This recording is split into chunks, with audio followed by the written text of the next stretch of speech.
Finishing reviews from Going Steady by Pauline Kael, published 1969. She is Madonna in an art as wild and young as her sweet eyes. Vachel Lindsay wrote of Mae Marsh, who died on Tuesday of last week. She is the heroine of D. W. Griffith's Intolerance, which came out in 1916, and which will soon have its annual showing at the Museum of Modern Art. Intolerance is one of the 2 or 3 most influential movies ever made, and I think it is also the greatest. Yet many of those who are interested in movies have never seen it. The Birth of a Nation, which Griffith brought out in 1915, with Mae Marsh as the little sister who throws herself off a cliff through the opal gates of death, still draws audiences because of its scandalous success. But those who see it projected at the wrong speed so that it becomes a flick, and in mutilated form, cut and in black and white or faded color, are not likely to develop enough interest in Griffith's art to go to see his other films. Intolerance was a commercial failure in 1916, and it has never had much popular reputation. After the reactions to The Birth of a Nation, Griffith was so shocked that people could think he was anti-Negro that he decided to expand some material he had been working on and make it an attack on bigotry throughout the ages. Intolerance was intended to be virtuous and uplifting. It turned out to be a great, desperate, innovative, ruinous film, perhaps the classic example of what later came to be known as cinema maudit. Griffith had already, in the over 400 movies he had made, from the one-reelers on up to The Birth of a Nation, founded the art of screen narrative. Now he wanted to try something more than simply telling the story of bigotry in historical sequence. He had developed cross-cutting in his earlier films, using discontinuity as Dickens did in his novels. In Intolerance, he attempted to tell 4 stories taking place in different historical periods, cross-cutting back and forth to ancient Babylon, 16th century France, the modern American slums, and Calvary. He was living in an era of experiments with time and in the other arts, and although he worked in a popular medium, the old dramatic concepts of time and unity seemed too limiting. In his own way, he attempted what Pound and Eliot, Proust and Virginia Woolf and Joyce were also attempting. And what he did in movies may have influenced literary form as much as they did. He certainly influenced them. The events of Intolerance were, he said, set forth as they might flash across a mind seeking to parallel the life of the different ages. It doesn't work. Intolerance almost becomes a film symphony. But 4 stories, intercut and rushing toward simultaneous climaxes, is at a basic level too naive a conception to be anything more than 4 melodramas told at once. The titles of Intolerance state the theme more than the action shows it, and the 4 parallel stories were probably just too much and too bewildering for audiences. Also, the idealistic attack on hypocrisy, cruelty, and persecution may have seemed uncomfortably pacifistic in 1916. No simple framework could contain the richness of what Griffith tried to do in this movie. He tried to force his stories together and push them into ridiculous patterns to illustrate his theme. But his excitement, his madness, binds together what his arbitrarily imposed theme does not. Intolerance is like an enormous, extravagantly printed collection of fairy tales. The book is too thick to handle, too richly imaginative to take in. Yet a child who loves stories will know that this is the treasure of treasures. The movie is the greatest extravaganza and the greatest folly in movie history. An epic celebration of the potentialities of the new medium, lyrical, passionate, and grandiose. No one will ever again be able to make last-minute rescues so suspenseful, so beautiful, or so absurd. In movies, a masterpiece is of course a folly. Intolerance is charged with visionary excitement about the power of movies to combine music, dance, narrative, drama, painting, and photography, to do alone what all the other arts together had done, and to do what they had failed to do. Griffith's dream was not only to reach the vast audience, but to express it, to make of the young movie art a true democratic art. Griffith's movies are great not because he developed the whole range of film techniques, the editing, the moving camera, the close-up, the flexible use of the frame so that it becomes a pinpoint of light or a cinemascope shape at will, but because he invented or pioneered those techniques out of an expressive need for them. When Griffith is at his best, you are hardly aware of how short the shots are, how brilliantly they are edited, how varied the camera angles are. Reaching for color, he not only had the prints of his movies dyed in different hues, selected to convey the mood of the sequences, but had crews of girls adding extra color by hand, frame by frame. Still dissatisfied, he had the projectionists throw beams of red or blue light to intensify the effects. Reaching for sound, he had scores specially prepared, and orchestras playing in the pit. In Intolerance, he overstretched. There is hardly anything that has been attempted in movies since, except for sound effects, of course, that was not tried in Intolerance. The Birth of a Nation, the longest American film up to that date, was rehearsed for 6 weeks, shot in 9 weeks, and edited in 3 months. It cost $100,000, a record-breaking budget in those days. Intolerance cost several times as much. The huge, statue-cluttered Babylonian set, which is the most famous of all movie sets, is big in the way DeMille's sets were to be big later on. A picture postcard set, and neither the camera nor any of the players seems to know what to do with it. The steps on this set undoubtedly inspired Eisenstein's Odessa Steps sequence, but the action that Griffith staged on them looks mechanical and confused. The movie had got too big, and even Griffith was crushed by the weight of it. Yet the enormous project released his imagination, and there are incomparable images. For instance, the death of the young mountain girl, with the toy chariot drawn by doves at her feet, and miraculously successful sequences. The prison scenes, later imitated in the Warner Brothers social protest films of the 30s, and almost reproduced in I Am a Fugitive from a Chain Gang. The strike scenes, which influenced the Russians, the great night fighting scenes, originally in red, which are imitated in practically every spectacle. One can trace almost every major tradition, and most of the genres, and even many of the metaphors, in movies to their sources, in Griffith. The Ku Klux Klan writers of The Birth of a Nation become the knights of Eisenstein's Alexander Nevsky. The battle scenes, derived from Matthew Brady, influenced almost all subsequent war films, and especially Gone with the Wind. A history of Russian movies could be based on the ice breaking up in Griffith's Way Down East, taking that ice through Pudovkin's epic Mother, up to Chukrai's Clear Skies, where the thaw after Stalin's death is represented literally by the breaking up of the ice. One can also trace the acting styles. Mae Marsh returned to us via the young Garbo and other Scandinavian actresses, and Lillian Gish returned to us via Brigitte Helm of Metropolis, Dorothy Weick of Mädchen in Uniform, and most of the European actresses of the 20s.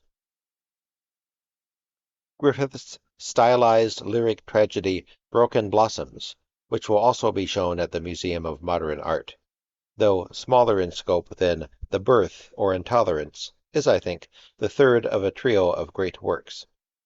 It is the source of much of the poignancy of Fellini's La Strada. Griffith used Lillian Gish and Mae Marsh contrastingly.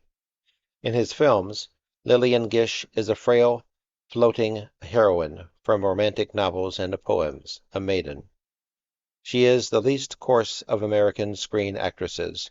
Her grace is pure and fluid and lily-like.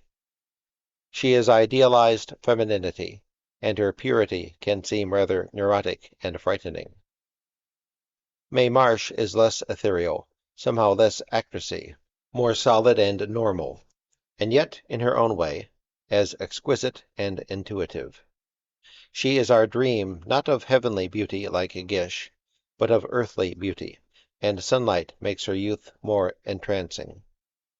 She looks as if she could be a happy, sensual, ordinary woman. The tragedies that befall her are accidents that could happen to any of us, for she has never wanted more than common pleasures. There is a passage in Intolerance in which Mae Marsh, as a young mother who has had her baby taken away from her, grows so distraught that she becomes a voyeur, peeping in at windows to simper and smile at other people's babies. It's horrible to watch, because she has always seemed such a sane sort of girl. When Lillian Gish, trapped in the closet in Broken Blossoms, spins around in terror, we feel terror for all helpless, delicate beauty, but when Mae Marsh is buffeted by fate, every ordinary person is in danger. Mae Marsh died at 72, but the girl who twists her hands in the courtroom scene of Intolerance is the image of youth in trouble forever. It took Griffith years to pay off the disaster of Intolerance, and though he later made box-office successes, like Way Down East, he wasn't financially strong enough to keep his independence.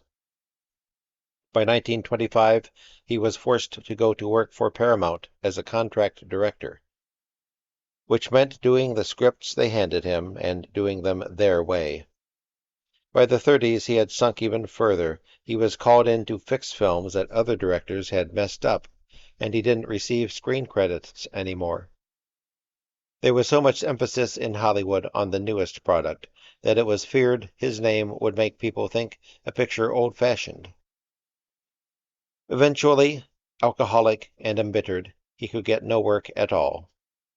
Until his death in 1948, Griffith lived in a hotel room in near obscurity in the Hollywood he had created, which was filled with famous directors he had trained and famous stars he had discovered. They could not really help him. Motion pictures had become too big a business for sentiment or for art. You can't get adjusted to Candy, even though it has some good bits. Because, in defiance of all your expectations, it keeps getting worse than seems possible. What might have been a classic sex burlesque in the genre of I'm No Angel, Mae West as the lion tamer who brought out the beast in men, is just a shambles of a sex spoof, and though it sticks fairly closely to the book, which was an erotic satire, it isn't erotic. Candy, based on the novel by Terry Southern and Mason Hoffenberg, is late in arriving on the screen. For maximum effect, it should have been done several years ago, with a young version of Marilyn Monroe. George Axelrod did something similar in Lord Love a Duck with Tuesday Weld. The material, Candide, as a teenage American girl who believes what men tell her and is pleased that they need her, no longer holds many surprises, so it was necessary for the movie to be very cleverly directed. It's an incompetent mess, but there are Richard Burton's parody of Dylan Thomas, though it does go on, Marlon Brando's Grindel the Guru episode, especially under the covers, and the bloody hospital sequence with James Coburn as Dr. Crankite. This satire of surgery seems to work not just because it's well acted by Coburn and because the comic ideas build, but because it's in such terrible taste that it's almost irresistible. You know that it's a bad, sick joke and that you should want it to end because it's crude and wicked.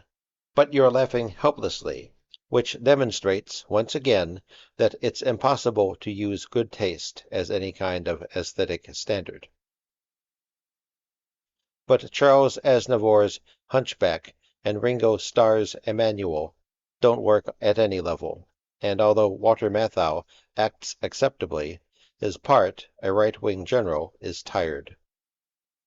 John Astin is well cast as the Daddy and Uncle Jack characters. He seems the true Terry Southern hero, and, like Southern, funny, but not as funny as he seems to think. The women are all terrible, especially Elsa Martinelli, who is arch as Aunt Livia. Ewa Allin, who plays Candy, looks great in stills and has the requisite lewd quality for a born dupe whose innocence serves as an aphrodisiac, but she lacks the necessary dewy freshness, and she isn't and can't act American. Her vocal inflections are reminiscent of Peter Lorre's in his Pussycat roles, and she's too untrained and unassisted by the director for her happy martyrdom to be funny. The movie looks as if the director, Christian Marquand, had been delighted to have all those stars and beautiful women around and hoped it would all come out right. I have visions of the editor holding his head, his brain slipping through his fingers, as he tried to figure out how to put this stuff together. The picture gives one total geographical confusion. You can never believe that it was shot where the action is supposed to be. You keep wondering if you're in Europe or America, or where. The absence of a sense of milieu is one of the clearest signs of the director's incompetence, and there are many others. One is a scene of two cops beating a man up. We know how to read it, but it's so badly and brutally done it's just ugly. The movie needed to be crude and ugly in places, but deliberately, not helplessly. Treating sex as lust, the book carries things so grossly far that it brings out in us the naughty, dirty kid who carries jokes too far, until they turn stupid and ugly, and this out in the open, dirty kid's approach might have been entertaining if Marquand knew how to direct burlesque, as some of the stars obviously knew how to play it. The Concealed Art of Carol Reed. Carol Reed has just made the kind of movie they don't make anymore, and it's as good as ever. Maybe better, coming when it's more difficult to do. Maybe the most revolutionary thing that can be done in movies, at the moment, is to make them decently again. Oliver has been made by people who know how. It's a civilized motion picture, not only emotionally satisfying, but so satisfyingly crafted that we can sit back and enjoy what is going on, secure in the knowledge that the camera isn't going to attack us and the editor isn't going to give us an electric shock. It's not an innovative work or a disturbing work. It does not advance the art of the film. But if we don't admire the real thing in fine, big studio methods, then we probably can't perceive what is new in movie art either. Carol Reed is in the tradition of the older movie artists who conceal their art, and don't try to dazzle us with breathtaking shots and razor-sharp cuts. They are there, all right, but we hardly notice them, because there is always a reason for the camera to be where it is. The camera and the complex, unobtrusive editing serve the story. Oliver is not put together like TV commercials, and it doesn't have a psychedelic look or a rock beat, but neither is it rotting on the screen, like My Fair Lady.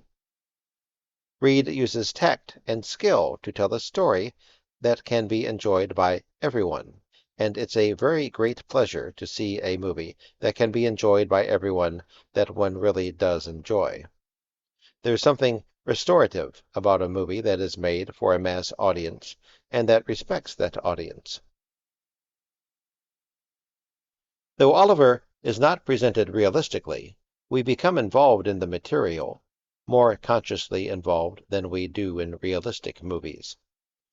The tone of the picture is set in the opening sequence, in the children's workhouse, when Oliver's "Please, sir, I want some more" leads into a choreographed children's riot. The stylization encourages us to notice the conventions of the story as we are enjoying the story. It seems to put quotation marks around everything Dickensian, yet not in a cloying way, rather in a way that makes us more aware of some of the qualities of Dickens' art. It's as if the movie set out to be a tribute to Dickens and a comment on his melodramatic art, as well as to tell the story of Oliver Twist. The set designs, a remarkable blend of realism and stylization by John Box, are an enormous aid in this. Similarly, Reed has got from little Mark Lester as Oliver what in an adult would be called Brechtian acting. We can sit there and enjoy the beauty and wit of the child's performance, because we are never pushed over into realism and pathos. Music is the most painless of all alienating devices. The songs provide the distancing that enables us to appreciate Dickens' pathos intellectually. Reed sustains the tone that tells us it's all theater, and he's a gentleman. He doesn't urge an audience to tears. He always leaves us our pride. He offers his gifts modestly. Typically, the best moment is a quiet one. Oliver, who has been listening to "Who Will Buy," the lovely earth-moving song of the tradespeople in Bloomsbury, walks along singing a few bars to himself, and it is probably the most delicately beautiful reprise in movie musical history.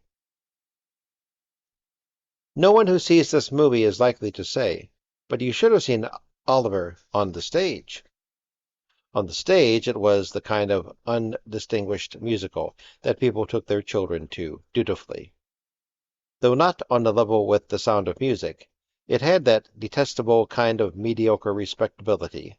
It was an English version of Broadway Americana, and I walked out on it. The material in Oliver has been more than a little transformed. I hate to describe the Lionel Bart score as adequate, which always really means inadequate to one's hopes. But at least it's well sung, and though there is a Broadway London sound and an awful kind of commercial thinking in the numbers, like "You've got to pick a pocket or two," the good voices and the playful performing spirit often suggest Gilbert and Sullivan. Ron Moody, as Fagin the Fence, is a controlled singer-actor, and his performance grows and becomes very impressive. As Nancy, Shani Wallis is an unexpected pleasure, hearty, as Dickens described her, with a tough vitality that brings poignancy to the role, though her solo, "As Long as He Needs Me," has that designed to stop the show vulgarity which is not redeemable when the song is as poor as this one. I never thought I'd have cause to praise Oliver Reed, but as Bill Sikes he has found the right outlet for his peculiar talents. The choreographer, Ona White, can take a banal song and a banal conception of a routine and build them up until the number becomes so effective it's just about irresistible. You can hardly help feeling elated, even though you're aware of the whole synthetic process. Her talent is not one I respect, but she succeeds where many others fail. The musical numbers emerge from the story with a grace that has been rarely seen since the musicals of René Clair. It isn't really surprising that Carol Reed, a master of planned montage, should be so adroit. Still, he was a young man when he made his last musical 30 years ago, and we tend to think of him as the director of suspense films: Night Train, The Fallen Idol, The Third Man, The Man Between, One Man in Havana, social dramas, and stories of outcasts. The stars look down, Odd Man Out, and the brilliant commercial failure, An Outcast of the Islands. He has always had a gift for handling children. The last example was in his generally underrated A Kid for Two Farthings, a realistic fantasy with a number of resemblances to Oliver. Like the boy in A Kid for Two Farthings, Mark Lester and Jack Wilde, playing the Artful Dodger, suggest that childhood is a period of fable, a period in our lives that we look back on as if we had dreamed it all. They are bemused in the midst of activity. The movie of Oliver is much more than the stage production could be. It's not only a musical entertainment, but a fine, imaginative version of Oliver Twist that treats the novel as a lyrical, macabre fable. Dickens wrote Oliver Twist to counter seductive stories of criminal life, specifically the Beggar's Opera, with its gallant thief hero. To draw a knot of such associates in crime as really did exist, to paint them in all their deformity, in all their wretchedness, in all the squalid misery of their lives, to show them as they really were, forever skulking uneasily through the dirtiest paths of life, with the great black ghastly gallows closing up their prospect, turn them where they might, it appeared to me that to do this would be to attempt something which was needed, and which would be a service to society. And so, it may seem ironic that Oliver turns his book into what it was supposed to be against. Bart's libretto for Oliver resembles the Beggar's Opera, though it is much inferior to it. But perhaps it's not really so ironic.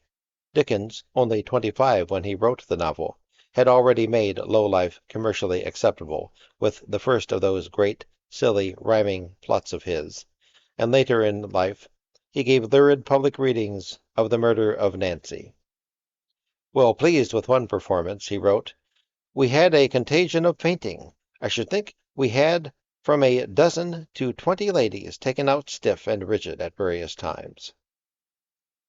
And it's clear in reading Oliver Twist that, despite his cautionary purpose, Dickens fell in love with his scoundrels and couldn't do anything with his proper characters. The movies have done better by them, and much better than Cruikshank, whose drawings of Oliver made him so bleakly virtuous he looked malformed. Bart has taken the next step, an extension, not of what Dickens the pamphleteer thought he was doing, but of what Dickens the emotional artist did. Bart has left only one unlovable villain, Bill Sikes. It's scarcely the first time in the history of the arts that a work written to break with a tradition has seemed in subsequent years to be much closer to that tradition than the rebel realized. This is almost a resume of the development of any art. Oliver is much easier to take than the very fine non-musical film version of Oliver Twist produced in 1948. And I don't think the softening of this particular material is to be lamented. There were scenes in the David Lean film that were simply too painful, and the trumpery of the Dickensian plotting was too stylized and conventional to go with the pain of the child's suffering and the horrible murder of Nancy. I know in my bones why those women turned rigid. In this new version, in which this whole story is stylized and the suffering and murder become conventions in themselves, as in an opera, the plot is entertainingly functional. When men sing about what rogues they are, when children sing about how hungry they are domesticated. This is probably why the villain Bill Sikes does not sing, though in an opera, as opposed to this musical theater form, he would doubtless have had an aria to express his anguish over his foul deeds. One villain is enough, really. We simply cannot take the melodramatics of wickedness and virtue the way 19th century readers did, and the omission of the mechanism of the mistreatment of Oliver, that whole apparatus of the half-brother and the will, is a blessing. and not only because it's too much freight for a musical to carry. Closer fidelity to Dickens' text and his warnings about the perils of a sinful life would make the work not more realistic, but quite absurd. It would turn into camp. I admire the artist who can make something good for the art house audience, but I also applaud the commercial heroism of a director who can steer a huge production and keep his sanity and perspective and decent human feelings as beautifully intact as they are in Oliver. I'm not being facetious when I suggest that the quiet, concealed art of good craftsmanship may be revolutionary now. It's more difficult than ever before for a director to trust his accumulated knowledge and experience, because on big commercial projects there's so much pressure on movie makers to imitate the techniques of the latest hit, to be up to date, which means always to be out of date.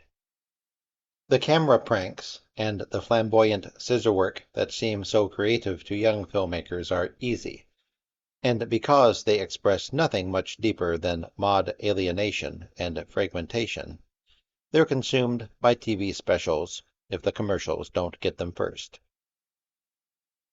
Artists like Carl Dreyer and Robert Bresson have pointed the way to a pure, austere style, and Jean-Luc Godard, the major new influence, has been evolving a technique that depends on long takes. The period of the cut-ups may be over. Among movie artists, that is. The hacks are just beginning to call for scissors and strobes. In this context of a search for new ways of integrating material on the screen, the unostentatious work of a man like Carol Reed may be both behind and ahead of what is now exhaustingly fashionable.